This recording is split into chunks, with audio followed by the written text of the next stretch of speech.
welcome back. Okay, welcome back to the afternoon panel from the day. We're going to have the input from Edmund Griffiths, the author from Aleksandr, the book Aleksandr Prokhanov and the Post-Soviet Esotericism. And he'll be talking on the subject of for Stalin and the Tsar, red-brown politics in modern Russia. So the floor is yours. Yeah, you have to. Yes. Thank you. Good afternoon, comrades. In the autumn of 1999, David Duke, the former Grand Wizard of the Knights of the Ku Klux Klan, visited Moscow for a meeting with General Albert Makashov, distinguished officer by then retired, who had also been an unsuccessful presidential. And they found that they had a lot to agree with one another when it comes to world conspiracies and the globalist plot to undermine national sovereignty and various other themes. But in the end, David Duke felt he had to comment about how enthusiastic the general was sounding about the USSR and in particular Stalin. And he said to him, General, don't you think that the Bolshevik Revolution was itself part of the globalist cosmopolitan experiment? To which General Makashov replied by saying, well, I can see how you might think that, and a lot of good Russian patriots at the time did think that. The early Bolsheviks did contain a lot of Trotskyist Zionists who wanted to undermine Russia's Orthodox faith and destroy the Russian Empire, but there was a patriotic leader who stood in their way. The Trotskyists wanted to build their temple here in Russia, but between 1927 and 1937, Stalin carried out a patriotic coup and brought a new patriotic elite. I'm not sure how well that line went over with the man from the Klan, but in Russia, that kind of politics does have a substantial role. The conversation between David Duke and General Makashov was printed in the weekly newspaper Zavtr, which was then and remains one of the most influential publications of Russian imperial patriotism, close in its politics in many ways to the Communist Party of the Russian Federation, which is often endorsed. The editor of it is Aleksandr Prokhanov, about whom, very good book, available from the good booksellers also in ebook format, who began as a novelist and then reported on the war in Afghanistan in the 1980s for the Literary Gazette. The newspaper that became Zavtr was originally set up by the Writers' Union, wanting a political and current affairs and cultural weekly. It became a substantial mouthpiece of what is called red-brown politics. Red as in Stalin, brown as in Nazi, which General Makashov is one representative of. What I'm hoping to do this afternoon is introduce this form of politics, red-brown or imperial patriotic. There are various labels that are used. Introduce this form of politics to you, maybe say something about where the appeal lies, why this has come to command some degree of support in Russia. I probably shan't say a lot about whether similar things have much perspective, whether the same sorts of things could develop in the West. But maybe in the discussion people can comment. Now, obviously, one wouldn't expect it to be exactly the same. I don't expect there to be a mass politics in Britain based on hailing Stalin and the Russian Tsar. I mean, probably there was a time when you wouldn't have expected it in Russia either. But whether anything similar, but in order to, but before we can think about that, which as I say, I will probably leave up to you for the discussion.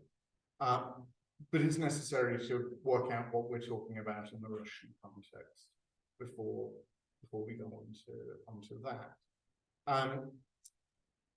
I'm not claiming that any of this represents the secret key to the Kremlin's worldview or the explanation for the Kremlin's decisions.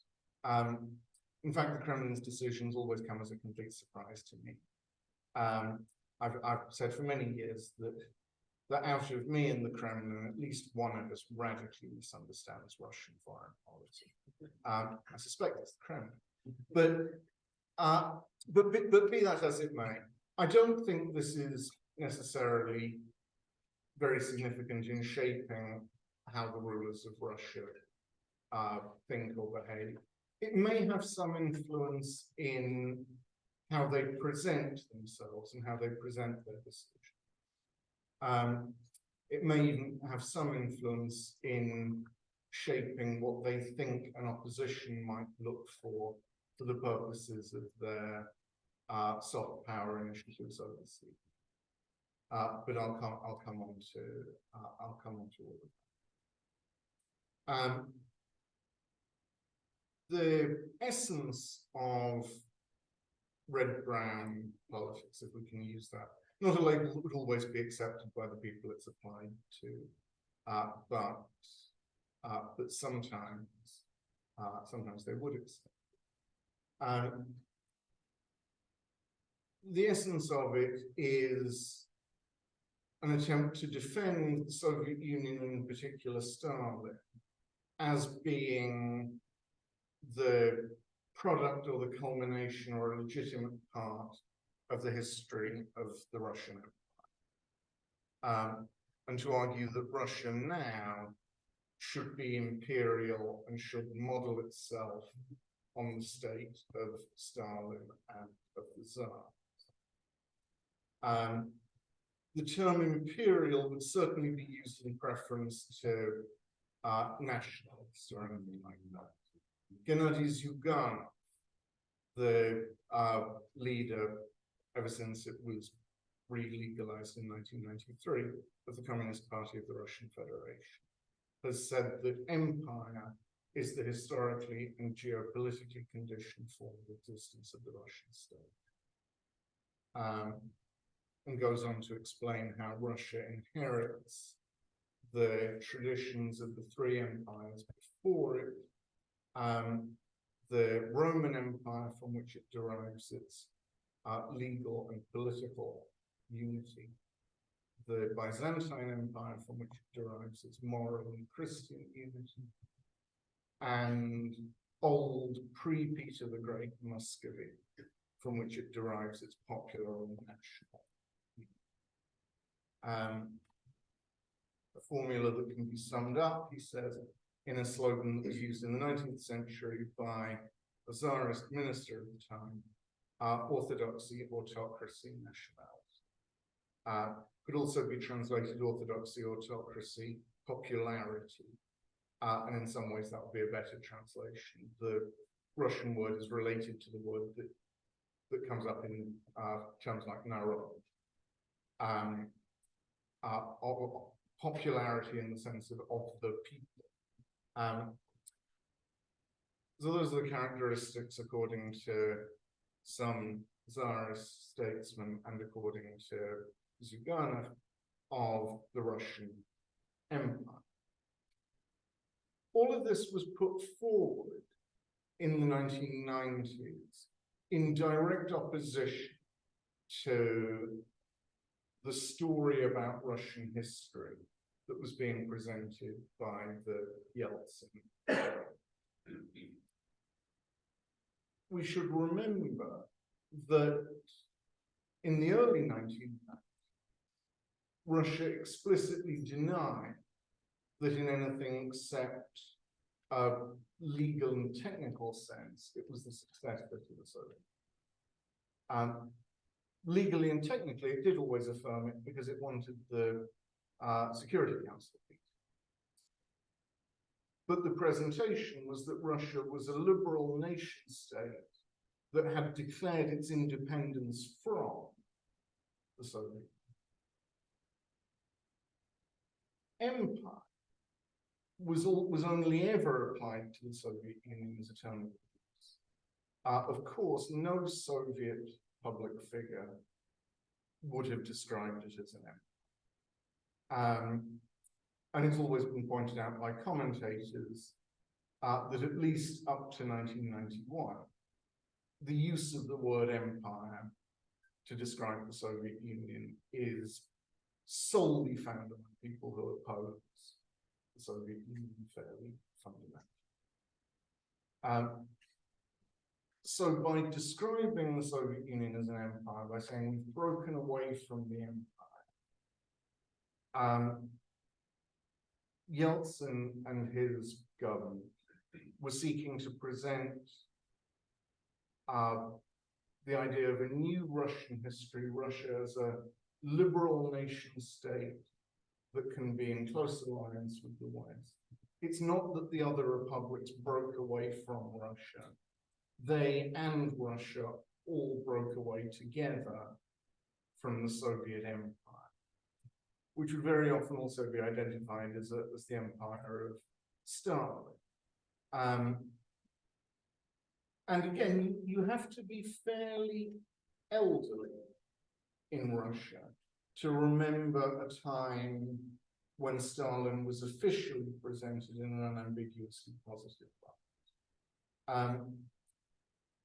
Between the 20th Congress and the late 1980s, the general picture was, if not nuanced, then at least embarrassed. If you look up Stalin in a 1970s Soviet encyclopedia, then it'll list all his titles, and that takes up most of the article. And then it'll say very briefly that he had great achievements in the revolution and in the defeat of Trotskyism and in victory in the Great Fatherland War and socialist construction, but also committed crimes and excesses. The cult of his personality has been condemned by the CPSC as a phenomenon alien to Muslim values. We might not find that very satisfactory as an encyclopedia entry or as a bit of historical analysis, but it's far from a Stalin cult of the kind that might have existed in 1952. So by presenting the Soviet Union as Stalinist, it was seeking to associate the whole Soviet period with what had already been acknowledged as the crimes of Stalin. And in the late 1980s, even people who would subsequently emerge as very explicit, unapologetic Stalinists sought much more to present that middle of the road, obviously I condemn the but position. Obviously, we're all outraged by the but on the other hand, we should not throw out there. Surprising, if you look back, to see people who were saying that, who not many years later would be quoting the words of Joseph Vissarionovich as though they'd never been saying it. But in any case, the criticism of Stalin or the attacks on the historical legacy of Stalin were bound up in the attack on the idea of a Soviet empire, of Russia as an empire. And the liberal Yeltsinite nation state is opposed to all of those bad traditions, the Stalinist tradition period. And perhaps that in itself makes those traditions seem attractive to people who fundamentally oppose Yeltsin and oppose the direction that that Russia is being taken in after 1990. Sometimes you see the name Stalin being used purely as a rallying cry to say we're against the people who present themselves as the anti-Stalin. A slogan that I think you still hear, but a slogan that you would hear on demonstrations in the 1990s. Here's how we'll complete the reforms: Stalin, Beria, Gulag. In Russian it rhymes. Завершим реформы так, Stalin, Beria, Gulag. Became a very popular slogan. Sufficiently popular that there were attempts by the slightly more respectable forces to soften it a bit and say, here's how we'll complete the reforms, send the oligarchs to the group. Or our red flag over the Kremlin. That rhymes on над Кремлем наш красный флаг. And I think you can see in those the dead hand of the party official saying, let's not be so nihilistic about it, let's not say that Stalin, Beria, Gulag, but we need to put forward a bit of a positive program. Those slogans did not count. Stalin, Beria, Gulag did up to a point. Incidentally, I think that slogan in itself did something to promote the popularity of Beria. He comes up. There are other reasons why imperial patriots might admire Beria, and there may be time to come on to some of those. But you also see there's another slogan, and I'm sure Beria, the association with Beria is promoted. There's another slogan which also rhymes. Lenin, Stalin, Beria, Soviet Empire. Lenin, Stalin, Beria, Sovietskaya Imperia. So these slogans don't contain much positive political content. That's just a kind of in your face, you think we're these evil Stalinist imperialists. Well, bloody right then, that is exactly what we are. Stalin, Beria. And what I would point out is that in 1952, when there was a cult of Stalin in Moscow, try chanting in the streets then, Stalin, Beria, Gulag, you would make the acquaintance of it more closely than you intended. That was not at all. You know, if you'd asked somebody, what comes into your mind when I say the name Stalin? The approved answer might have been the genius of all the ages, leader and teacher of peoples. Or it might have been the great guide to victory in the fatherland. It would not have been Beria and the Gulag. The people for whom that is what pops into your head is the anti-Stalin. If the first thing you think of when you hear the name Stalin is Beria and the Gulag, you are much more likely to be liberal or left or whatever opponent of Stalin than to be a defender. So this is taking the negative portrayal of Stalin and turning it back to say, yeah, we're not going to pretend to be respectable. We do want Beria and Gulag and all the rest. So some of the red-brown positioning can be explained, or at least part of the attraction, and part of the reason why you might start thinking about these things would be as an expression of defiance. That yes, we are exactly what you say we are, and we're proud. But I don't think it's solely that. And the fact that people do something out of defiance, there's a whole area, I think, of politics, and this is really in brackets, but in political rhetoric, one shouldn't imagine that either people mean what they say or they're joking. There are lots of intermediate positions between those. You see it quite often today with the far right in the West, that they present things in a jokey manner that they do in fact nonetheless actually believe. And that might be true with some of the Stalin variants as well. These ideas crystallized in the early 1990s. And you see them emerge in the opposition to Yeltsin, including in 1993, people who turned up to defend the parliament during the standoff between Yeltsin and the parliament, which ended with the parliament being blown up by tanks.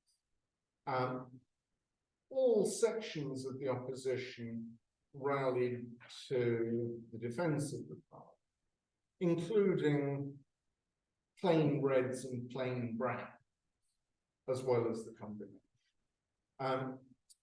One of Russia's leading at the time Trotskyists, Sergei Biets, wrote afterwards how he turned up, probably has a claim to be the most prominent public advocate for Trotskyist positions in Russia since Trotsky, although to be fair, less prominent than that. But he wrote afterwards how he turned up to the barricades to defend the parliament.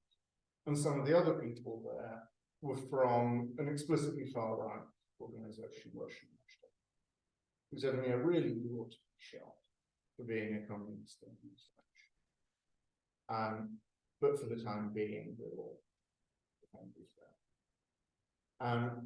after the parliament was defeated, the opposition press was all closed down, including for a time Prokhanov's newspaper. The Trotskyists did manage to get a paper out, and you'd be disappointed if they hadn't. And Biets writes that he even saw members of Russian National Unity selling their Trotskyist paper, because that was the only publication that they could find that presented the parliament's side of the stand. But there were also there people who were not plain red or plain black. General Makashov, who we already met talking to David Duke, coordinated the defense. And many of the other people there held politics more like that, explicitly pro-Stalin and pro-Tsarist, if not forces further to the right than the Tsar. And I suppose one route from an official Soviet patriotism, as it was at the late 80s, or an official Soviet patriotism colored more or less with an admiration for Stalin.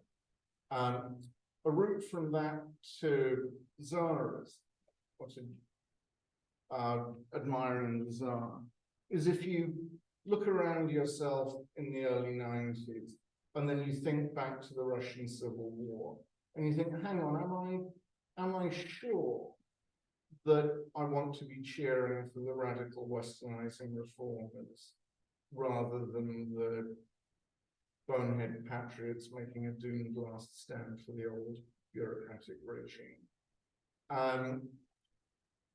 It becomes possible to associate, and then you can say that that any part of the revolution that you don't like can be identified as Trotskyist, or as we saw with General Makashov, Trotskyist Zionist cosmopolitan, building the temple. And Stalin becomes the patriotic leader who, out of the revolutionary chaos, recreated a strong imperial state with a strong imperial military. That, of course, becomes all the more attractive as a line of argument from the year 2000 on, because it then becomes possible to point to the present incumbent and say, look, it's happening. Yeltsin is the Lenin in this point, who's a Westernizer and a reformer and a globalist, and is friends with the Trotskyist Zionists. And it looks as though he's destroyed the empire and given territories on the edge of it freedom and so on. But then, just when you're least expecting it, out of this new regime, a patriotic statesman in there who rebuilds. So part of the attraction of Putin to people with this sort of politics, and part of the way that Putin is able to win over people who might have supported opposition forces, is precisely that Putin is the new Stalin. He is the patriotic, imperial, national, autocratic rebuilder after the period of chaos and dissolution, when it looked as though the Russian Empire might be on the edge of its final end. And it fits so neatly with Putin that you might think this narrative about Stalin was invented to provide a historical precedent. You know, that it's a very good answer to, well, isn't Putin just Yeltsin's man who was appointed by Yeltsin? He was never in the patriotic opposition in the 90s.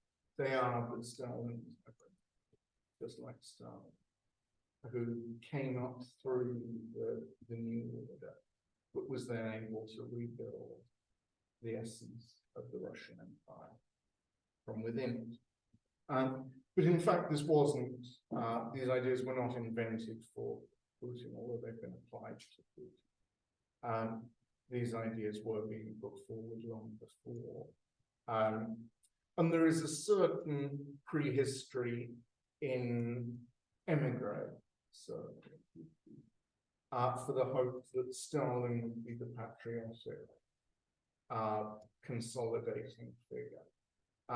You see something like that in the literature of Eurasianism, which is now extremely influential in Russia, although in a somewhat blurry form.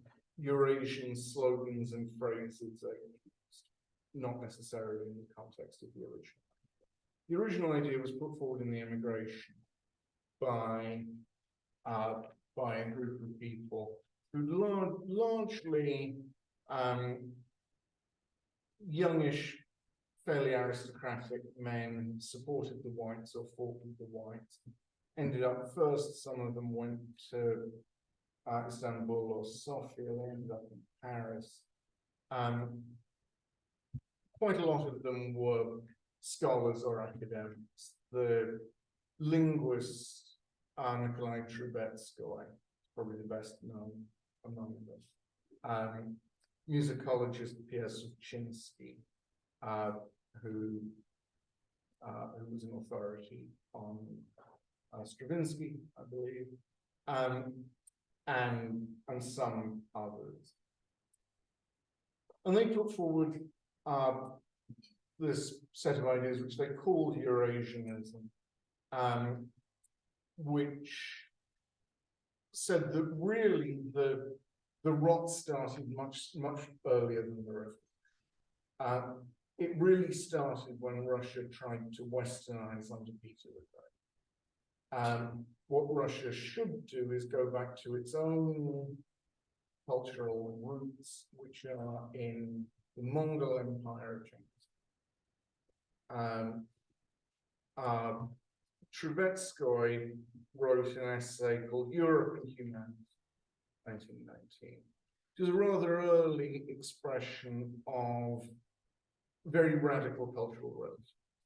That it's impossible to say that European culture is better or worse than the culture of indigenous peoples of Brazil or any other culture or civilization you might identify. The conclusion he draws from that is that each of those cultures should try to preserve its own uniqueness. Russia forms part of a Eurasian cultural bloc, which includes Mongolia. It includes Central Asia.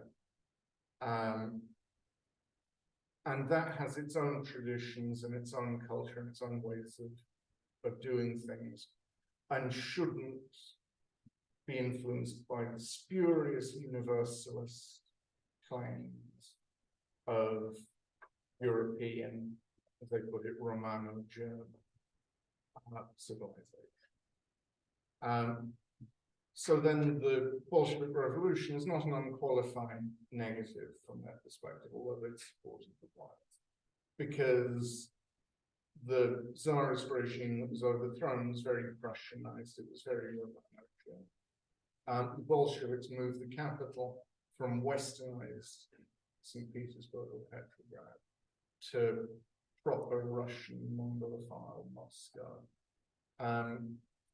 And they break Russia off from corrupting Western alliance. So perhaps there is some positive. They hope that the way it would develop is that the CPSE would be replaced by a Eurasian party to be the proper one legal party of a Eurasian neo-empire. But lots of ideas from the Europe. But one of the things that you would find in Eurasian and related circles would be to look at Stalin and think maybe Stalin is less European. Stalin is less. Doesn't matter that he's not ethnically Russian. Russian imperial patriotism doesn't put a lot of emphasis on ethnicity, because an empire by its nature is multi-ethnic, is a symphonic unity of many nations and peoples. Now it might be a symphony built around a central main theme, but nonetheless, imperial patriotism tends to be very hostile to ethnic nationalism or the idea of Russia for the ethnic Russians. So the fact that Stalin is from another Eurasian, that he's Georgian, well, that's fine. That's another nationality within the Eurasian cultural space. But he's less European. He hasn't spent a lot of time abroad. He's less influenced by Romano-German culture and traditions, and so on. But that unlocked Eurasianism became very fashionable in post-Soviet Russia and Romance. So the Eurasian economic doctrine was really a form of what you might call reactionary anti-capitalism. They ended up opposing capitalism in the name of a more just and humane social order that had supposedly preceded it in Muscovy and the Mongol. This is quite a widespread phenomenon. The British equivalent might be John Ruskin, looking back to the Middle Ages as a model of a more humane, supposedly, society, when economic relations were personal, when you didn't have homoeconomics. In Britain is the unusual case here in that British reactionary anti-capitalism did not tend to have any national component. Purely, I think, because industrial capitalism starts in Britain. So it can't be presented as a foreign import, undermining our national tradition. So Ruskin does not have much English nationalism or British nationalism. He looks back to medieval Venice or Switzerland or wherever it might be. He's not very interested. In other countries, it does tend to come out looking like nationalism because it's the foreign globalized Manchesterism or whatever, however else it might be labeled, that comes in and breaks up our traditional personal relations between the goodly master and the loyal servant, or whatever else we might. So the Eurasians combining reactionary anti-capitalism with a national imperial civilization, we don't want to become European. That's the typical case internationally, I would say, for what reactionary anti-capitalism is. And some elements of the anti-capitalism of Russian Red Browns come out looking very much like that. Even Zyugan has argued that Russian culture is innately collective. That even in the days of the Tsar couldn't just sell some land on a whim, but he had to consult with the other members of the royal house. See, that's how we do things in these countries, collective. We don't go in for private punch. And then the Soviet system up to a point can be assimilated to that. Prokhanov, when he writes about economic matters, which are not his central focus, but he tends to say, well, it's fine if you want to get rich, it's fine. In the new Russian empire that we want, there can be billionaires, but you've got to serve the cause of the patriotic empire. You've got to, and you've got to accept that the imperial state is above your private wealth and can commandeer it for important projects. Important projects like gas drilling in the Arctic, he's very enthusiastic about. Hypersonic missiles, new submarines, new aircraft, the space program. The space program becomes central to the imagination of this kind of politics. The great achievement of the Soviet Union, Sputnik and then the flight of Yuri Gagarin. You might think it would be difficult to hail Stalin and regard Khrushchev as a prototype Gorbachev who you despise, and get over the fact that those space achievements actually happened in Khrushchev's time. It's very easy. Stalin left a state that was poised to fly to Mars, and you came along with it.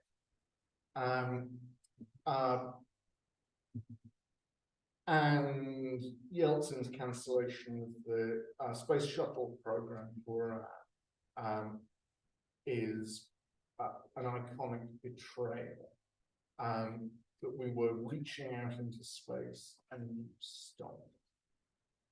Why is space so important? This is important, and to Prokhanov is very important. Prokhanov will even praise a foreign Western oligarch if they're sufficiently enthusiastic about space. He said a few years ago, why don't we have billionaires like Elon Musk, who donates his fortune to conquering space?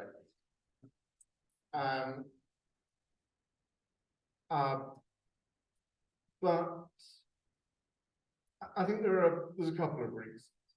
In terms of internally, in terms of how it seems to people who believe this stuff, it's related to a set of ideas that go back to the 19th century philosopher Nikolai Fyodorov, who was not enormously, he was somewhat known in his own time. He was very bad at promoting himself. He received, I believe it's true, he received fan letters at different times of his life from both Dostoevsky and Tolstoy, offering to help get these ideas out to the wider public, but somehow failed to make much of it. His ideas only came out in book form posthumously, and then he insisted that that books be distributed free of charge. So they weren't able to print vast numbers of copies. He worked as a librarian. Fyodorov's central idea is abolishing death. In particular, that scientists have a moral duty to work out how to resurrect. If they won't do it willingly, they must be made to work. It's a scientific problem. The ultimate motivations might be religious, but how to actually do it, how to bring the dead bones back to life, that's a scientific problem. And the scientists are not concentrating enough on it. And if they were made to concentrate on it, it could be solved. To make it urgent, he also advocated universal celibacy, so that the human race would know the clock was ticking if it didn't work out how to resurrect. Obviously, once you've started resurrecting the dead, there is going to be a population. So it's necessary to settle on that. And it may be necessary to resurrect some people in a somewhat modified bodily form so they can live easily in the environment of Mars or other planets. It is a historical fact that Fyodorov knew and was much admired by the young Konstantin Tsiolkovsky, who used to go to the library where Fyodorov worked, and Fyodorov would advise someone what to read and talk about resurrecting the dead in that space. Konstantin Tsiolkovsky goes on to become the founder of the Soviet space program. So it's very easy to present the Soviet space program, to say, obviously they had to say, they couldn't quite say that people. But the space program is part of the project of immortality. We will conquer other planets and settle the dead on them. And that's what Stalin was working for. That's what the space program was always working. That's what Sputnik was a step towards. And Yeltsin betrayed. Yeltsin didn't just betray the USSR, but he betrayed the cosmic hopes for an immortal humanity. He represents an incarnation of the most extreme evil, his death principle. And so on. It's very easy then to make that argument. The other way to look at what Sputnik was doing and what the Soviet space program was doing is that it was research and development for the ballistic missile project. That Soviet space, as in other countries, is not unique to the Soviet Union. The technology involved in space is associated with technologies that have a military. The development of rockets, that Sputnik is whatever else it might be, a demonstration to the world, look what kind of a ballistic missile we can launch. it wouldn't have to be a thing on the top that goes round and goes beep. But look at this. Look at the level that we've got to with our rocket unit. So the Soviet space program was always closely associated with military industry, with arms manufacturing, especially the missile force. And that might be a bit of a pointer to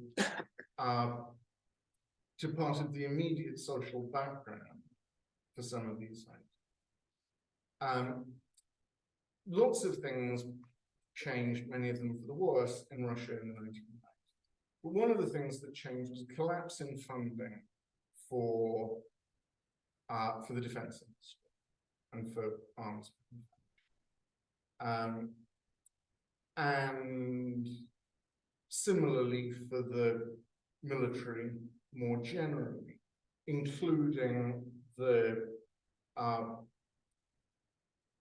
staff officers, intelligence analysts, and so on. Those are very much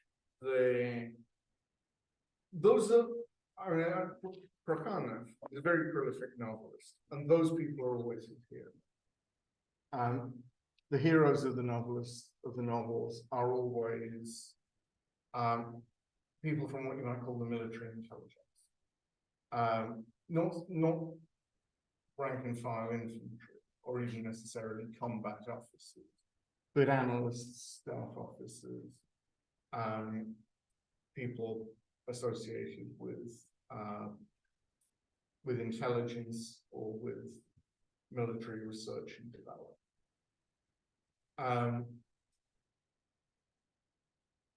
Prokhanov was nicknamed early in his career the Nightingale of the General Staff for his reporting from Afghanistan. And probably ever since those days, he had a closeness to those circles. In 1991, he wrote the document that was regarded as the manifesto for the failed coup against Gorge, a document called A Word to the People, which doesn't yet explicitly talk about Stalin, because in the summer of 91, that was not quite publicly respectable. But some of the themes that would develop in those are already visible in A Word to the People. He's subsequently come to the conclusion that that putsch failed because the KGB chief Puchkov was a secret agent working for Yeltsin and Gorbachev in the globe. And that's why Yeltsin was never arrested. But in any case, he was close to those military and intelligence, upper echelons of military and intelligence circles. A critic said of him, a very friendly critic, but it's a very astute comment, said of Prokhanov in the early 90s, I think relatively early in his career, that lots of his friends had an inferiority complex or a self-esteem complex or whatever it might be. Prokhanov had a complex too, military industrial.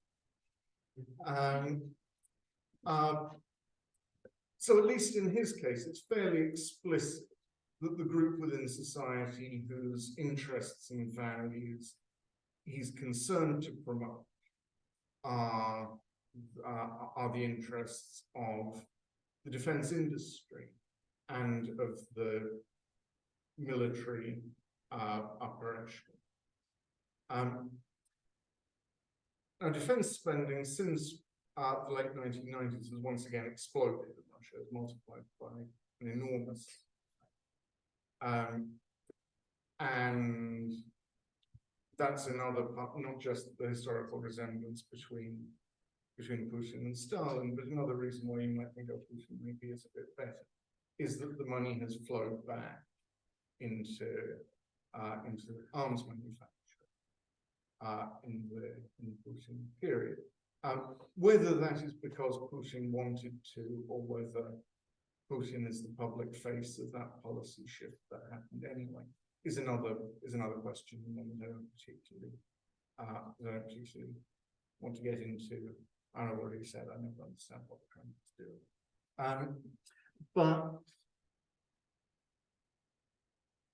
But that I would suggest is at the center of it. And so you see generals cropping up with views of this kind. We've seen General Makashov. Slightly apart from the Prokhanov-Zavtra circuit, but within the same broader red-brown, was a man, he's dead now, General Konstantin Petrov, founder of Unification Conceptual Party, which they're very disappointed only get 1% of the vote in a national election. But he used to, he ended up becoming a priest of Slavonic neo-paganism as well. But he used to argue that the world conspiracy was actually controlled by the ancient Egyptian priests who've moved to Switzerland. And hardly anybody has the right concept, hardly anybody has the right concept of it, like Stalin did.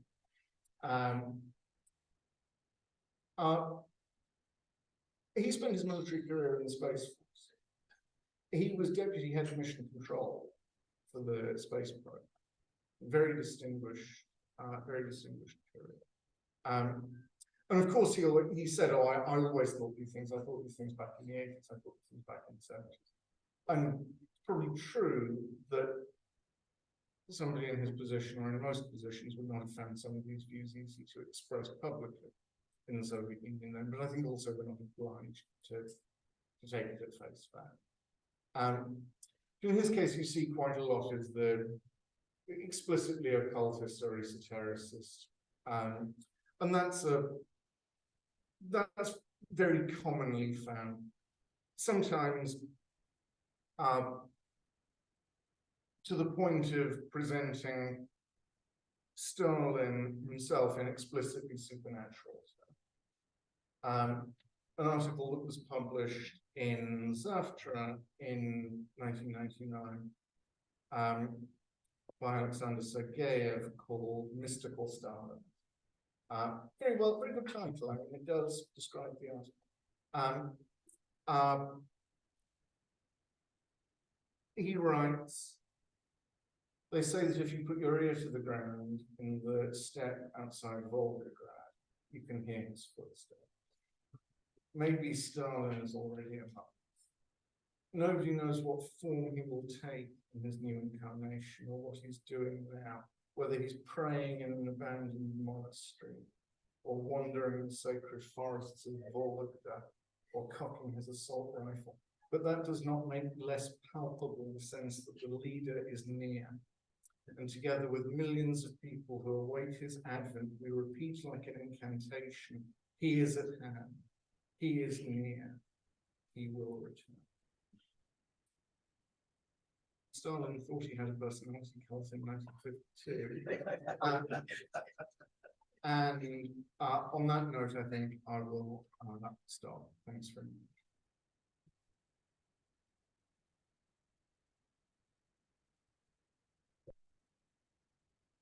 Yeah, thanks very much for the interesting input. We'll open the floor for comments and questions.